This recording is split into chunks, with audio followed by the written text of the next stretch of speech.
Hello everyone, my name's Shelley Ryan and I'm so excited today to show you our brand new stitch book panel. So this is it here, and it's designed so that you can actually sew out all the decorative stitches on your sewing machine. One of those things that we never get around to doing. So we now have a panel, pre-printed panel, for you to be able to do this. So I'll just show you what that looks like. This is it here. It holds 360 stitches, so lots and lots of room for you to sew out all those decorative stitches. If you've got a top-end machine, perhaps you might need two, but for most machines, 360 stitches would be great. So today I'm going to show you how to assemble this and put it together. But I do just want to tell you that along the top of the panel here, you'll see that it's actually got a list of requirements, and it's also got instructions on how to put it together. So if you just want to do that from home in your own leisure time, you can do that just by what's written on the panel. But I just thought I would give you a few hints and tips today on how to go about all of this, because you never stop learning. Okay, so what we're going to do is obviously, I'll just grab that back out again. You're going to cut out everything on the dotted line where the scissors are. So with the panel, you'll do that. You've got a front cover and an inside cover, and you've also got pages. So go ahead and cut that out, and you also need some sort of heavy interfacing so that when you actually stitch your stitches, sew your stitches, that they don't cave your fabric. Now at the end I'll give you a picture of the layout of the interfacing, but I've already pre-cut a few things out here. So I've got one of the pages here that I've cut out, and generally when you actually buy any sort of a panel, it always appears that they're not printed straight. So I'm going to give you a bit of a hint on how to get these to be square. So when you have your interfacing layout, you'll go ahead and cut all of those, and I've already pre-cut them, so we're going to go over to the ironing board and press this now. So come on over. Now, if you've ever watched the quilt show with Ricky Timms and Alex Anderson, it's great value for money. It's something you should subscribe to. They have great content. And one of the things I've learned from Ricky Timms is if something doesn't want to do what it should, is to steam it into submission. So that's what we're going to do now. So we're going to actually line the edge up, and you'll actually see just over here the fabric is off skew to the interfacing. So we'll just line it up to one edge here, and we'll go ahead and press. Okay, I'm going to hit it with some steam there, and then I'm just going to push it up with my fingers and down with my fingers to actually go to the edge of the book. But I'm going to hit it with the steam because the steam is what will do the work. It'll make it do what it's supposed to do. Okay, so what we're going to do now is just go back over to the table now. I'll pop that one aside. Now, I have one here that I've already got ready to go. So what I do is, after you handle these a little bit, what will happen is sometimes the fusible will want to come unstuck. So if you run a little straight stitch with white thread just above the black line, that'll actually hold it all together while you're stitching, and you won't have to run backwards and forwards to the iron all the time to refuse it. So that's a good little tip there. Okay, so then what you're going to do is you're actually going to go ahead over to your sewing machine, and we're going to get ready to stitch. So on the list of requirements on the panel, one of the things is bobbin fill. And if you don't know what that is, it's actually a thread designed for your bobbin that you can get nearly 3 times the amount on, and you don't have to change the bobbin thread to match the colour all the time. You can leave the bobbin thread on for the whole time. So then you just change your top colours. Now I've used embroidery thread on the panels because it is shiny and much prettier. So generally you should use an embroidery needle. So they're a specialty needle from your sewing store. So go ahead and get to your local sewing store and buy some bobbin fill and some embroidery needles.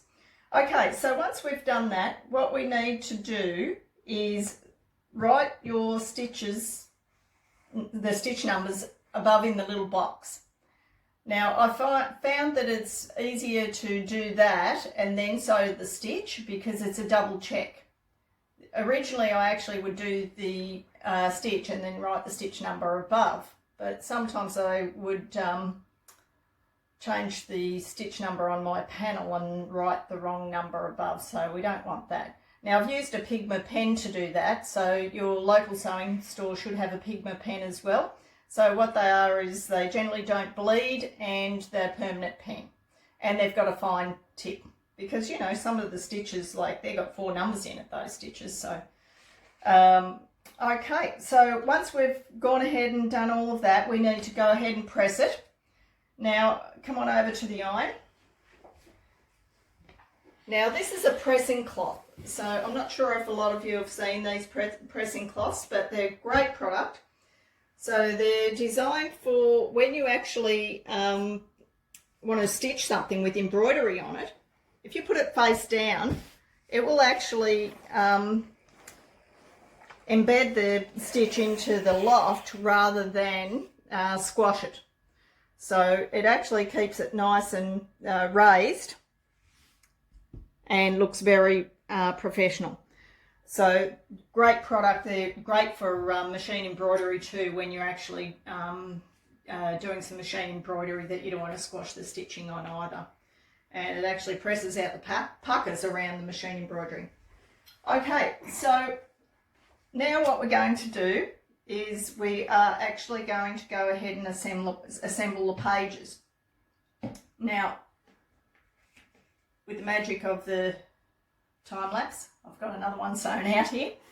So we are going to put these wrong sides together. Now, in a moment, we're actually going to pin into the corners of both pages. So you want to pin from the front, but just look at the back to make sure that your corners are matched up. And we will do the same to the centre stitching line here. So once we've done that, but I'll actually just do a couple so you can see. So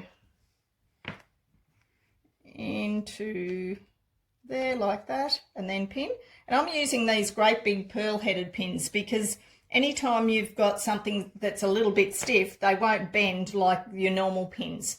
They're a great product, and I'm sure your local sewing store will have them. If not, shepherdandsewing.com.au. We have all those sorts of things on our website, but you know, your local sewing store should have all these things. Okay, so you would want to line up the centre stitching line there as well and pin that. So once we would have pinned all the way around, we would sew with a straight stitch and in white thread just above the black line. Okay, so if you keep it as close as you can to the black line, you won't cut that stitching when we cut this with pinking shears. So that is how you assemble the pages. All right, now I've got a set of pages pre-assembled here. So I've stitched it and I've also cut it with the pinking shears. So pinking shears are a zigzag pair of scissors basically. Your grandma's probably got some in the cupboard if you don't have any, and if you don't have some and want some, go to your local sewing store, they will have them. Okay, so your pages are assembled there. Now, what we need to do is we need to assemble our cover. So I've done the inside page of the cover, and we would assemble them exactly the same way as the inside pages, but we won't cut them with pinking shears. So we would go ahead and sew them, and then we would just put some binding, quilt binding on the edge. But before you do that, you might want to go ahead and sew some decorative stitches on the cover, because that looks really pretty. And I've used a variegated thread. And you'll notice on the inside, I've actually used 4 different coloured threads, and why I've done that is it doesn't look like a sea of stitches when you open your book, and it's much easier to find the different stitches when they're separated by a little bit of colour. So, okay, once I've done that, I've put the binding around my cover. Now, I'm actually going to find my stitching line, which is here, and I'm going to line it up with this one. And then I'm just going to stitch right down that centre stitching line. And then my next page, I'll do the same. So if you wanted to, you could sew the pages together so they wouldn't move before you sew them all to the book. But, you know, that's up to you. A couple of things I wanted to tell you just before you do go ahead and do that. On this one, you'll notice I've used some clear vinyl or tablecloth plastic, and that actually helps protect your book from getting dirty. So basically how I did that is I just bought some clear vinyl, just like this, cut it roughly to shape, about 1 inch bigger than the book cover, put it on, set it on here, and actually use binding clips. Your local sewing store will have those as well. I'll just grab a couple out so you can see what they look like. Alright, so go ahead and clip them on just like that. And I would do that all the way around, of course. And then you would put on either your walking foot or your Teflon foot. And I actually stitched right on the edge there in the coloured thread, all the way around. And that's just on your cover by itself. So if you wanted to do that step, do that before you put the pages in. Okay, now when you're actually doing your binding on the outside, if you don't know how to do quilt binding, there are tools called binding tools. So again, your local sewing store will have those, and that will give you a clear direction on how to do quilt binding if you have never done that before.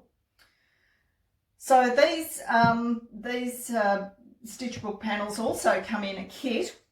I haven't got any here today, but they come in a kit with the panel and the interfacing and the binding. So there's a few, we have a few different colour options, and we usually use the batik fabrics or the printed fabrics, so you can actually pick out, you know, the colours that you would like to sew that are on the binding fabric, which, you know, makes them really pretty and, you know, visual candy, I suppose you'd call it, and use your favourite colours. So I really hope you enjoyed this video today, and there will be a foot book coming and a few others in the pipeline. So if you would like one, either go to your local dealer, or if your local dealer doesn't have these, sheppertonsewing.com.au, we have plenty in stock. So thanks for watching. See you next time.